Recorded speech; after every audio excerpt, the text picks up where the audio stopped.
வணக்கம். இந்த நிகழ்ச்சிக்கு முதல் அன்பு கூப்பிட்டாப்புல, அண்ணன் நீங்கள் வரணும் அப்படின்னு. நான் ஆடியோ ரிலீஸ்லாம் வர்றதில்லைப்பா, 2 வருஷமாக என்னோடய ஆடியோ ரிலீஸ் தான் வருது, ஒரு 12 வருஷமாச்சு எதுக்கும் போனதில்லை, ஃபங்க்ஷன் போகிறதில்ல அப்படின்னு சொன்னேன். இல்லை நீங்கள் வரணுன்னாரு. தம்பி நான் ஊருக்கு போகிறேன், துபாய் போயிருந்துட்டான்ட்டு துபாய் போகிறேன் அப்படின்ட்டேன். அதுக்கப்புறம் வச்சிட்டாரு. அவருக்கு தெரியும் எங்கே அடித்தா எங்கே வலிக்குன்னு தெரிஞ்சுட்டு போட்டேன். அடுத்த ஃபோன் தம்பிகிட்ட இருந்து வந்துச்சு. செம்ம வண்டி அடித்தாப்புல. அடித்தோன்னே தம்பி சார் வர்றேன், நாளைக்கு தானே சொல்லிட்டாப்புல, நாளைக்கு காலையில் நான் வரேன். நான் வராமையா கண்டிப்பாக வந்து உன்னை வாழ்த்தா வருவேன் அப்படின்னு சொன்னேன்.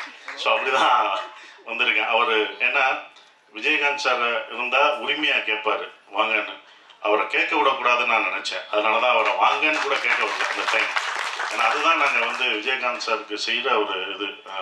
ஏன்னா அவர் எங்கள் மண்ணின் மைந்தர், எல்லாருக்கும் மண்ணின் மைந்தர். எங்கள் ஊர் மதுரை, ரைஸ் மில்லு, இதெல்லாம் எனக்கு நினைவுடுது. அவரை வச்சு படம் எடுக்கணும்னா நாங்கள் நினச்சோம். கதையெல்லாம் சொல்ல போனப்போ அது நடைபெறலை. ஆனால் அவர் பையனை வச்சு எடுக்கணும்னு எனக்கு ஒன்று வந்தது. அது ரொம்ப சந்தோஷமாக இருந்தது. குற்ற பரம்பரை அதை வந்து ஹாட் ஸ்டாருக்கு நான் எடுக்கணும்னு போகும்போது அந்த ஒரு கேரக்டர் இருந்துச்சு. வையத்துறைன்ற ஒரு கேரக்டருக்கு வந்து கருப்பான ஒருத்தர் வேணுமே. என்னடா கருப்பான ஊரில் என்னடா நம்ம தான் கருப்படிச்சுட்டு எல்லா படத்துலையும் நடிச்சுட்டு இருக்கோம், ஒரு ஆள் வேணுமே அப்படின்னு யோசிச்சுட்டே இருக்கும்போது தான் நான் வந்து அதுக்கு முன்னாடி மதுரை வீரன் பார்த்துருந்தேன். அப்போ கொஞ்சம் குண்டா இதாக இருந்தார். நான் ஒரு இன்ஸ்டாவில் பார்க்கும்போது ஒல்லியா ஹைட்டாக யார் அது அப்படின்னு சொல்லி திருப்பி பார்த்தேன். அவர் டாகை வச்சுட்டு அப்படி நிற்பார். அது கண்ணாடி போட்டு நிற்கும் போது அவ்வளோ அவருடைய என்ன உழைப்புனா உடலை அவ்வளோ அழகாக நல்லா உழைச்சி ஹைட்டாகவும் அதை வந்து அதுக்காக பண்ணார்ல. நான் கேட்டவனே தம்பி எப்படி தம்பி பண்ணீங்கன்னு. சார் நான் போய் இத்தனை மாதம் நான் ஹார்ட் ஒர்க் பண்ணி என் உடம்பை குறைச்சேன் அப்படின்னாரு. பார்த்தீங்களா, அது எனக்கு ரொம்ப பிடிச்சிருந்த அவரோட ஹார்ட் ஒர்க். உடனே எனக்கு தோணுச்சு இந்த கேரக்டருக்கு இவரை தவிர வேறு யாருமே பண்ண முடியாதுன்ட்டு நான் வந்து டெஸ்ட் ஷூட் எடுக்கணுன்ட்டு கூப்பிட்டேன். இது ஹாட் ஸ்டார் கூட பண்ணலை. யாருக்குன்னா நம்ம எடுத்து பார்த்துக்குவோம் அவர் எப்படி கரெக்டாக இருப்பாரான்னு சொல்லிட்டு நான் வந்து வாங்க தனியாக நம்ம 2 பேரும் தான், வேறு யாரும் கிடையாது, போட்டு ஒரு ஃபோட்டோ எடுத்து பார்ப்போன்னு நான் வந்து எடுத்து பார்த்தேன். அவங்க சொன்ன மாதிரி அந்த கண்ணை தான் ஃபஸ்ட்டு எடுத்தேன். கண்ணை பார்த்தோன்னே விஜயகாந்த் சார் தான் எனக்கு ஞாபகம் வந்தார். கண்டிப்பாக அந்த கண்ணில் அப்படியே இருந்தது. அந்த கண்ணை தான் நான் போஸ்டராகவே வச்சு அவங்களுக்கு காமிச்சேன், மேடத்துலையும் காமிச்சேன். அப்புறம் மேடத்தில் சொன்னேன் இவர் தான் வேணும் எனக்கு வந்து 60 நாள் என்ன இவ்வளோ நாள் டேட் கேட்குறீங்க அப்படின்னு. நீங்கள் கொடுங்க மேடம் அப்படின்னு. அவரை மூத்தவரை வேணால் அரசியலுக்கு வச்சுக்கோங்க, இவரை எங்களுக்கு சினிமாவுக்கு கொடுங்கன்னு கேட்டேன். அவங்க எந்த இது இல்லை, அவ்வளோ பணிவாக 2 பேரும் அவங்க வீட்டுக்கு போனாலும் என்ன சொல்கிறாங்க, அவங்க வந்து அவ்வளோ பணிவாக 2 பேரும் அவ்வளோ இதாக இருந்தாங்க. அவங்கள பார்த்து அடுத்த ஜென்ரேஷன் கற்றுக்கணும், அந்த எப்படி ரெஸ்பெக்டாக எப்படி இருக்காங்கன்றது கற்றுக்கணும். அப்புறம் மேடம் வந்து ஓகேன்னு சொன்ன பிறகு நாங்கள் வந்து அந்த படத்துக்கு இது பண்ணோம். ஒரு டெஸ்ட் ஷூட் எடுத்தோம். அவரை வச்சு இவங்களாம் நான் தான் 4 நாள் ஃபஸ்ட்டு நான் தான் படுத்தேன்.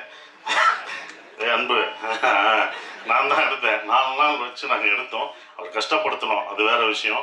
அது ஒரு ட்ரெய்லர் ஷூட்டு, ஒரு ட்ரெய்லர் ஷாட்டு ஆந்திராவில் எடுத்தோம். தலக்கோணத்தில் அந்த ரிவரில் ஓடி வரணும். அது ரொம்ப கஷ்டமானது, செருப்பு போடக்கூடாது, அதில் ஓடி வரணும், குதிரை விரட்டிட்டு வரணும், குதிரையோடு ஓடி வரணும். குதிரையும் அவரும் வரும்போது 2 பேரும் ஒரே மாதிரி இருந்தாங்க.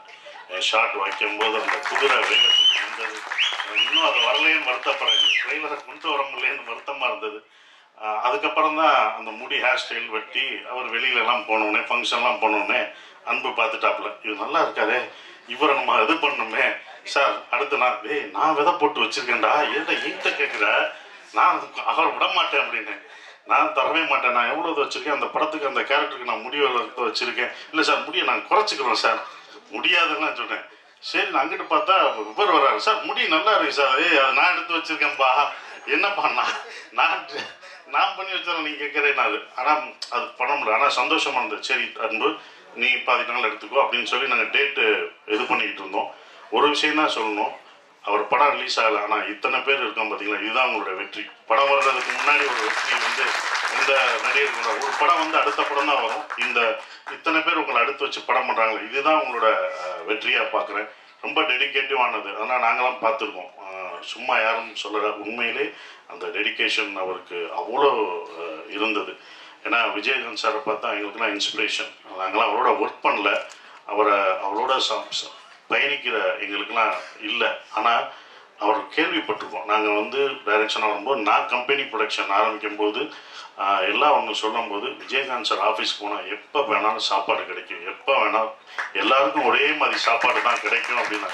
அப்போ நான் என் கம்பெனியில் சொன்னேன், சார் ஆஃபீஸில் எப்படி இருந்தாலும் இத்தனை வருஷத்துக்கு அப்புறம் இந்த ஜென்ரேஷனுக்கும் அடுத்த ஜென்ரேஷனுக்கும் அவர் சாப்பாடு போட்டது இன்னும் வந்துட்டு இருக்கு பார்த்தீங்களா, அது தொடருதுன்னா பாருங்கள் எவ்வளோ இதாக இருக்குது. இதை நம்ம பண்ணணும்னு சொல்லி அவர் எனக்கு இன்ஸ்பிரேஷனாக அந்த இதில் இருந்தார். அது வந்து ரொம்ப இது சுதீஷ் சார் சொன்னார், விஜயகாந்த் சார் மாதிரி தம்பியை பத்திரிகையாளரும் மக்களும் அடுத்து அவரை ஏற்றி விட்டுருங்க அப்படின்னு சொல்லிட்டு இருந்தார். சார் தமிழ்நாடு மக்கள் ரொம்ப சென்டிமெண்ட்டான ஆளு சார், சென்டிமெண்ட் பீப்புள் சார். நாங்கள் எப்படி விஜயகாந்த் சாரை வந்து அப்படி தூக்கி வச்சு தமிழ்நாட்டு கொண்டாடிச்சோ அதே மாதிரி அடுத்து சண்முக பாண்டியன் கண்டிப்பாக தமிழ்நாடு மக்கள் கைவிட மாட்டாங்க சார், தூக்கி கொண்டாடுவாங்க சார், உறுதி சார். பெரிய இடத்துக்கு போகிறேன். இந்த மாதிரி ஒரு ஹைட்டில் இந்த மாதிரி ஒரு கருப்பான ஒரு ஹீரோ கிடையாது சார். கருப்பான இல்லை சார், அந்த மாதிரி கிடையாது. அவர் வந்தது எங்களுக்கு வந்து ரொம்ப சந்தோஷம் சார். அதுதான் எடுத்துகிட்டு இருக்கோம்.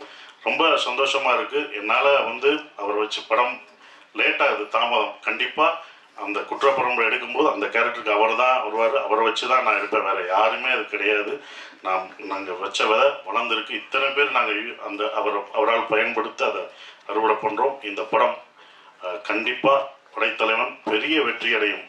அது அன்புக்கும் ப்ரொடியூசர் எல்லாருக்கும் என்னுடைய வாழ்த்துக்கள். கேமராமேன் சதீஷ் சார், அவரோட ஒரு படம் நான் பண்ணிகிட்ருக்கேன். ரொம்ப அற்புதமான ஒரு கேமராமேன், டெடிக்கேட்டிவாக ஒர்க் பண்ணுவார். அவர் ஒர்க்கையும் பார்த்துருக்கேன், ரொம்ப அற்புதமாக பண்ணுவார். இந்த படத்தில் பணியாற்றிய எல்லாருக்கும் என்னுடைய வாழ்த்துக்களை தெரிவிச்சுக்கிறேன். அவரை வாழ்த்த வந்த எல்லாருக்கும் என்னுடைய வாழ்த்துக்கள். நன்றி. இந்த படம் வெற்றி விழாவை சந்திக்கிறேன். நன்றி மேடம், ரொம்ப நன்றி மேடம்.